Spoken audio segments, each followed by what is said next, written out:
Compartment में enter करना भी मुश्किल होगा। लुकस साई करता है और कहता है कि यह फिर से हो रहा है। इसके बाद एक और कैंडिडेट गेज पर हाथ रखती है। दो कैंडिडेट्स उसके रिजल्ट को देखकर सरप्राइज हो जाते हैं। उसका पोटेंशियल 7 आउट ऑफ 10 होता है, जो उसे साल के बेस्ट स्टूडेंट्स में से एक बना देता है। लुकस क्राउड से यह सब देखता है और सोचता है कि लोग कितनी आसानी से इंप्रेस हो जाते हैं। वह जूलिया से कहता है कि आज बिल्कुल भी होल्ड बैक ना करे। जूलिया कंफर्म करती है। एग्जामिनर देखता है कि लड़की अपनी पावर गेज पर कंसंट्रेट करती है। डिवाइस स्ट्रॉन्ग एनर्जी एमिट करने लगता है। एनर्जी फैलती जाती है और पूरा एग्जाम हॉल भर देती है। एग्जामिनर अनाउंस करता है कि रिजल्ट 10 है, मैक्सिमम वैल्यू। उसका टैलेंट इनक्रेडिबल माना जाता है। कोई स्टूडेंट उस लेवल तक पहुंचने में 2 साल लगा देता है। जूलिया गेज पकड़े रहती है। फाइनल रिजल्ट के साथ टेस्ट खत्म करके वह लूकस की तरफ आती है और अपने ब्रदर को बुलाती है।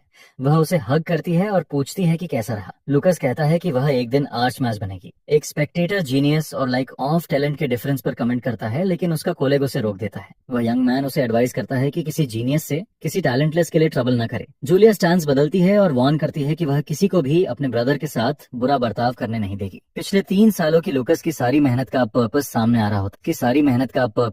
रहा होता है। कैंडिडेट्स कंपैटिबिलिटी टेस्ट के लिए एक सर्कुलर हॉल में गैदर होते हैं। अलग अलग एलिमेंट्स के स्पिरिट्स अचानक हॉल में अपीयर होते हैं। एक सरप्राइज्ड कैंडिडेट पॉइंट करता है और सबका ध्यान खींच लेता है। जूलिया हॉल के सेंटर में खड़ी होती है। हर एलिमेंट के स्पिरिट्स उसके आसपास गैदर होने लगते हैं। वह स्माइल करती है जब वे उसके चारों तरफ घूमते हैं। एक कैंडिडेट कंप्लेन करता है कि उसे कोई स्पिरिट अट्रैक्ट नहीं कर रहा। दूसरा वंडर करता है कि क्या जूलिया की हर एलिमेंट के साथ मैक्सिमम कंपैटिबिलिटी है। दूर से देखते हुए लूकस उसकी इंप्रेसिव टैलेंट पर कमेंट करता है। उसकी स्पेशल एबिलिटी उसके पोटेंशियल को एम्पलीफाई कर रही होती है। यह एंट्रेंस एग्जाम पास करने के लिए काफी से ज्यादा होता है। एग्जामिनर अनाउंस करता है कि जूलिया रायन की कंपैटिबिलिटी स्कोर सबसे ज्यादा है और उसे कंग्रेचुलेट करता है। तुरंत एक ग्रुप उसके पास आता है, उसकी परफॉर्मेंस की तारीफ करता है और फ्रेंड्स बनने के लिए पूछता है। जूलिया दौड़कर पीछे से लूकस को हग करती है और अपने ब्रदर को बुलाती है। लूकस मुड़कर पूछता है कि क्या हुआ। वह उसके पीछे छुप जाती है और पूछती है कि लोग उसे ऐसे क्यों घूर रहे हैं। लूकस उसके सिर पर हाथ रखता है और समझाता है कि क्योंकि वह जीनियस है और अब से उसे ऐसे लुक्स मिलते रहेंगे। वह उसे धीरे धीरे इसकी आदत डालने को कहता है। जूलिया कहती है कि उसे स्ट्रांग बनना होगा ताकि वह उसे प्रोटेक्ट कर सके।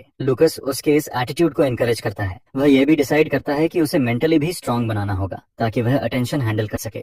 तभी वह दूर 2 आदमियों को बात करते हुए नोटिस करता है। एक कहता है कि जूलिया का टैलेंट रॉयल्टी लेवल का हो सकता है, लेकिन उसका यूजलेस ब्रदर देखकर वह आइडिया छोड़ देता है। दूसरा याद करता है कि उस लड़के का कंपैटिबिलिटी स्कोर शायद 0 था, जैसे पिछले टेस्ट में था। इसके अलावा जैसे ही वह हॉल में एंटर करता है, सारे स्पिरिट्स उससे रिपल्शन में पीछे हट जाते हैं।